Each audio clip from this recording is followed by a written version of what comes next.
रसोई गैस की कीमतों में उछाल को लेकर कांग्रेस ने केंद्र की मोदी सरकार पर जमकर निशाना साधा है और अपनी सरकार के जमाने की कीमतों को भी याद दिलाया। इस दौरान उन्होंने प्रधानमंत्री नरेंद्र मोदी के पुराने बयान का भी जिक्र किया। हम बात करेंगे एआईयूडीएफ के इकलौते हिंदू विधायक की, जिसने पार्टी को झटका देते हुए भाजपा की सदस्यता ग्रहण कर ली। और जाते जाते चर्चा होगी नेटफ्लिक्स की popular web series money heist की।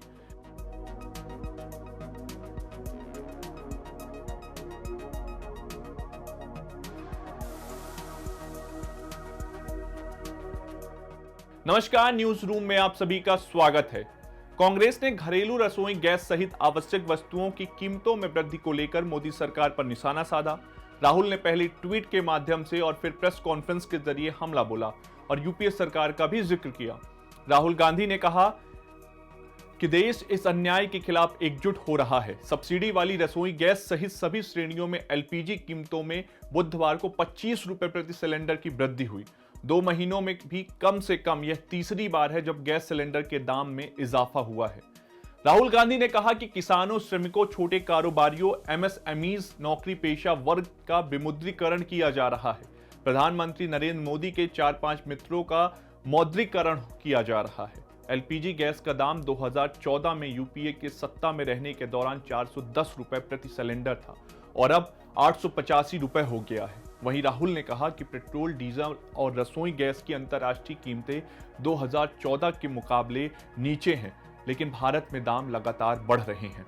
इसी बीच पेट्रोल के बढ़ रहे दामों को लेकर युवा कांग्रेस नेता अबिन थमारसेरी ने कासरगोड से तिरुवनंतपुरम तक पैदल यात्रा की। सबसे दिलचस्प बात तो यह है कि कासरगोड से तिरुवनंतपुरम के बीच की दूरी 555 किलोमीटर है। एआईयूडीएफ विधायक ने छोड़ी पार्टी। विधानसभा चुनाव के बाद एक बार फिर से असम में राजनीतिक गतिविधियां बढ़ गई हैं। बदरुद्दीन अजमल की all India United democratic front के मौजूदा विधायक ने पार्टी को बड़ा झटका दिया है। दरअसल एआईयूडीएफ के विधायक पड़ीधर तालुकदार ने मुख्यमंत्री हेमंत विश्व शर्मा की मौजूदगी में भाजपा की सदस्यता ग्रहण की। तालुकदार ने अपने त्यागपत्र में लिखा था कि मैं अपने निर्वाचन क्षेत्र की जनता और असम के लोगों के व्यापक हित में एआईयूडीएफ पार्टी की अपनी प्राथमिक सदस्यता भी छोड़ रहा हूं।